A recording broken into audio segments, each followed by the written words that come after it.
Hello, everyone, and welcome to Balance, Baby, the podcast designed to help you consistently show up as the best version of yourself. My name is Karen, and I'll be your host. I'll be here every week sharing stories and teaching you techniques to prioritize the only thing we have any control over in this world, ourselves. I'm sorry to break it to you, but manifestation is not a genie in a bottle.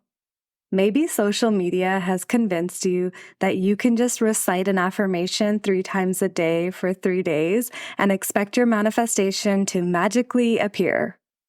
It doesn't work like that. As we previously discussed, our thoughts affect our emotions, which in turn influence our behavior and the energy we emit into the world. By consistently challenging and altering our negative thoughts, we initiate a transformative process that extends beyond our internal landscape. This process involves raising our vibrational frequency, a concept often associated with the law of attraction. The idea is that the higher vibrational frequencies align with more positive experiences, opportunities, and manifestations. The law of attraction suggests that when we vibrate at a higher frequency through positive thoughts and feelings, we draw in corresponding positive circumstances and outcomes. This is not about wishful thinking alone, but allowing our elevated vibrations to guide us towards actions and choices that align with our beliefs. As we deliberately shift our mindset towards positivity, gratitude, and optimism, we not only improve our own well-being, but also radiate a different energy to the external environment. This shift in energy can impact how we perceive and interact with the world around us.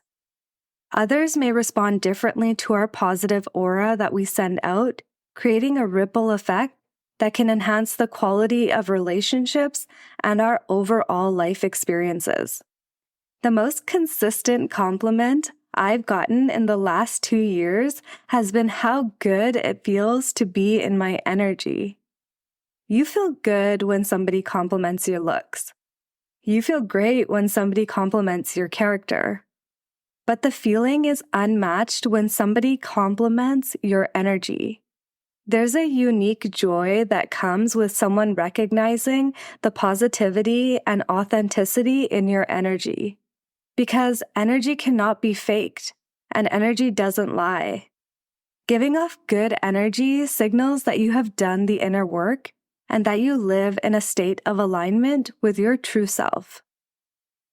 I want you to think back to a situation where you met someone and instantly felt repelled by their energy. It's not about their physical appearance or what they say, it's a visceral reaction to the energy they emit. You're picking up on their vibrational energy. It's a reflection of their unresolved inner conflicts and signals the potential of misalignment. Maybe it's a clash of values, or their unresolved emotions, or a lack of authenticity. And it works in the exact opposite way when you emit positive energy. You become an uplifter, which means anyone who comes into contact with you feels uplifted by your presence. It's an amazing feeling to know that people feel better after spending time with you.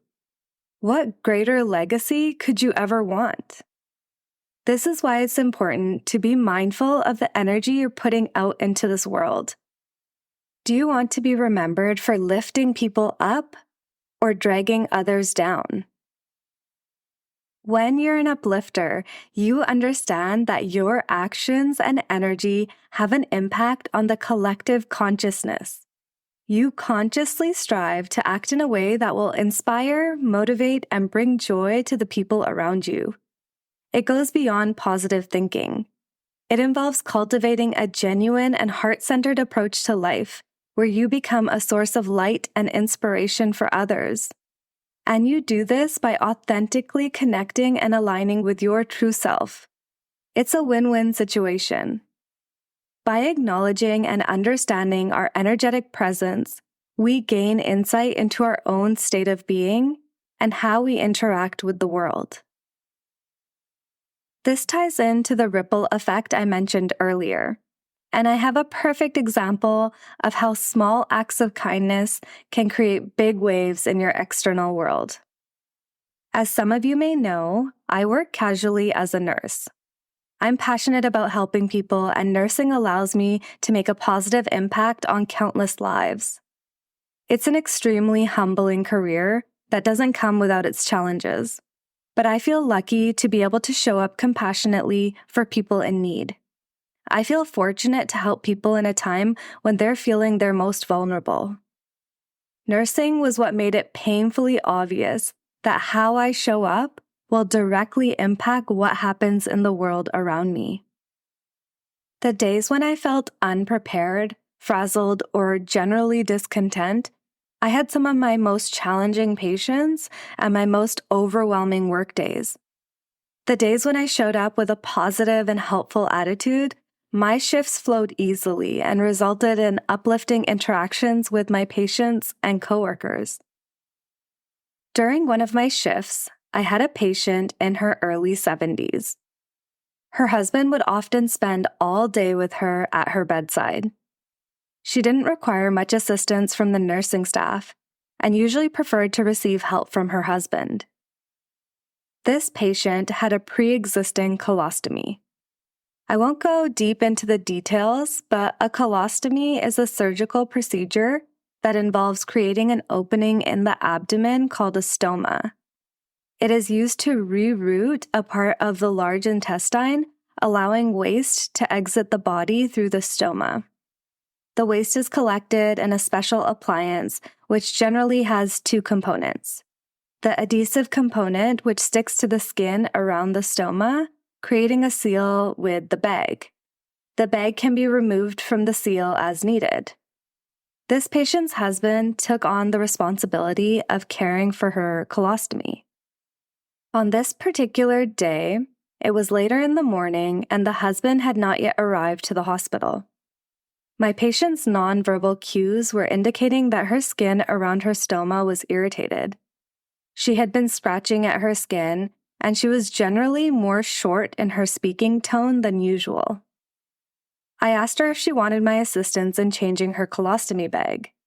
She indicated that her husband would be arriving soon and that he would do it for her. She expressed that other nurses had tried in the past and had not done a good job, which wasted her supplies, which in turn wasted money. I reassured her that I was confident in my skills and that I had changed many colostomy bags in the past, and that if she wanted, I could assist her. I told her that she seemed like she was uncomfortable, and I wanted to help if she would allow me to. Unsure of how much longer her husband was going to be, she reluctantly agreed. There was an immediate sense of relief when I removed the old adhesive and cleaned the skin around the stoma. She was already so thankful that I was helping her. I followed my usual procedures and made sure to get the colostomy bag replaced as easily and effortlessly as possible. She was surprised and grateful that the experience went so well, considering that she had had multiple negative experiences in the past. When her husband later arrived, they were leaving the floor to get a coffee, and they both thanked me again for my assistance.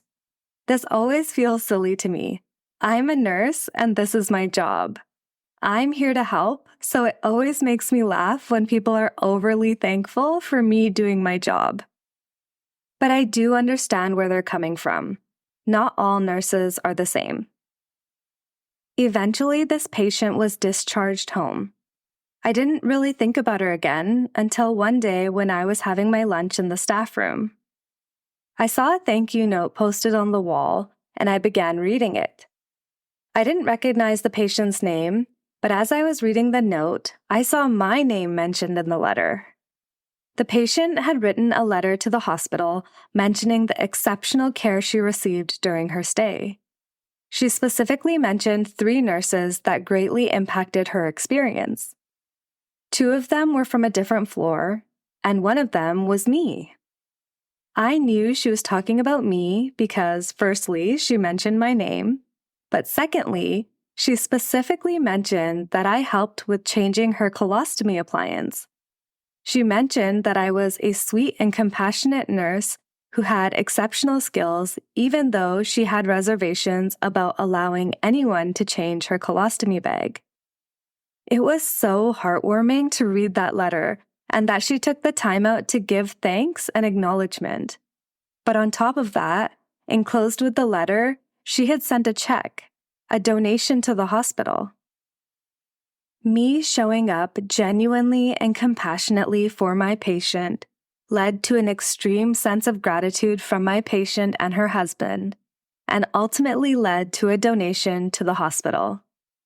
Talk about a ripple effect. Imagine if I had let her sit in her discomfort, waiting for her husband to show up, growing increasingly irritated. What would our day have looked like? What would our experience have been? I'll never have to know because I decided to act out of kindness and compassion and show up authentically as my caring self. This will pay off every single time. I feel so blessed that I get to plant seeds of positivity all over the place, knowing that they will spread. This example obviously relates to my workplace, but you can take these kinds of steps in your day regardless of what you're doing. Can you challenge yourself to go out of your way for someone without expecting anything in return? Ultimately, the universe will always reward your efforts. By consciously deciding to act with kindness, you're not only creating positive ripples in your immediate environment, but are also aligning yourself with higher vibrations that lead to a more joyful existence. The more we consciously choose actions that align with love and compassion, the more we contribute to raising the vibrational frequency of not just ourselves, but the world around us. The concept of high and low vibrations is associated with the law of attraction and is rooted in the idea that everything in the universe, including our thoughts, emotions, and actions, emit a certain energetic frequency or vibration. These vibrations can be categorized as high or low based on their nature and impact on our well-being and the events we attract into our lives. Abraham Hicks, channeled by Esther Hicks, is known for teaching about the vibrational scale of alignment. This scale represents different emotional states and vibrations, ranging from the lowest, most negative emotions to the highest, most positive emotions. The key idea is that where you fall on the vibrational scale is a reflection of your predominant thoughts and emotions, and it influences the circumstances and experiences you attract into your life. We can use our emotions as indications of our vibrational frequency, using them as a guidance system. It's important to frequently reevaluate where you fall on the vibrational scale and actively work towards increasing your vibe. Visualize this scale as a spectrum of feelings ranging from lower vibrations associated with negative emotions to higher vibrations linked with positive feelings. At the lowest end of the scale are emotions like jealousy, insecurity, anger, frustration, guilt, and shame. These emotions are associated with resistance and disconnection from your inner self. When you're in a state of low vibration, you tend to attract negative situations and experiences.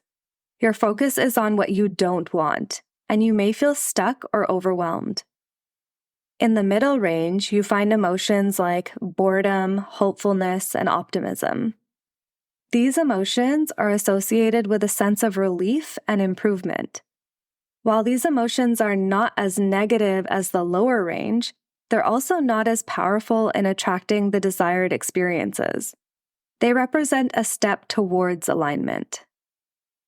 The highest end of the scale includes emotions like love, joy, gratitude, and appreciation. These emotions are associated with alignment and connection with your inner self. When you're in a state of high vibration, you're in harmony with your desires and the universe. You attract positive experiences, synchronicities, and a sense of flow into your life. Negative emotions are seen as signals that we may be out of alignment with our true desires, while positive emotions indicate a movement towards alignment. Pivoting is a key concept that involves the conscious shift from lower to higher vibrational states. It's a deliberate and empowering practice that allows individuals to redirect their focus towards more positive aspects of their experiences, keeping an emphasis and focus on what feels good. Becoming aware of our thought patterns is crucial in this journey of deliberate creation.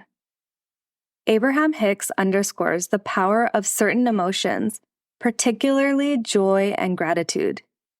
These emotions are considered potent forces that align individuals with the highest frequencies of the vibrational scale.